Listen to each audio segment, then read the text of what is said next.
vous pouvez créer depuis le logiciel des newsletters que vous pourrez envoyer à vos clients. Dans ce cas-là, je vais venir ici dans la section modèle de newsletter et je vais pouvoir préparer l'article, ce que je veux envoyer à mes clients, donc le message que je souhaite créer.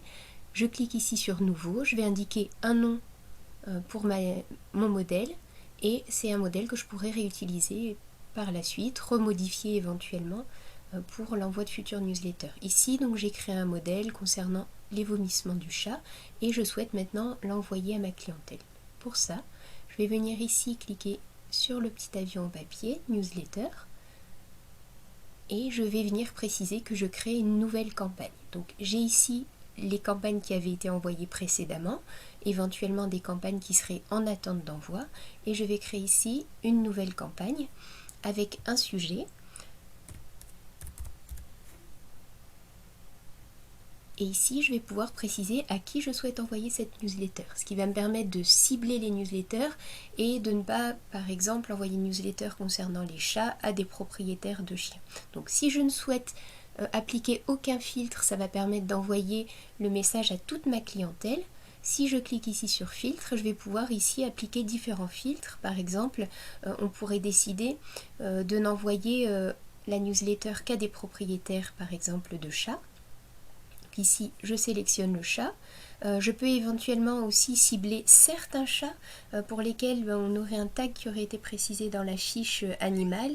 Ici, donc voici tous les tags que j'avais créés pour ma clientèle. Donc je pourrais ne cibler que des chats, par exemple, insuffisants rénaux, pourquoi pas. Si je souhaite appliquer les tags en plus des filtres de l'espèce. Même chose par rapport aux clients, je ne pourrais cibler que des clients pour lesquels on a tel ou tel tag appliqué dans la fiche. Et enfin, je peux préciser une notion d'âge, donc je pourrais ne m'intéresser qu'aux chats de plus de tel âge ou de moins de tel âge par rapport à la newsletter que j'ai écrite. Donc j'ai ici une estimation du nombre d'emails qui va être envoyé du fait des filtres que j'ai appliqués et je peux préciser la date et l'heure d'envoi de cette newsletter. Enfin, je vais venir utiliser un des modèles que j'avais créé dans mes modèles de newsletter, ce qui va me permettre d'envoyer ce message ici à 31 clients propriétaires de chats. Vous pouvez très facilement dans une fiche client préciser qu'une personne ne souhaite pas recevoir de newsletter. Pour ça, il suffit de venir dans la fiche client.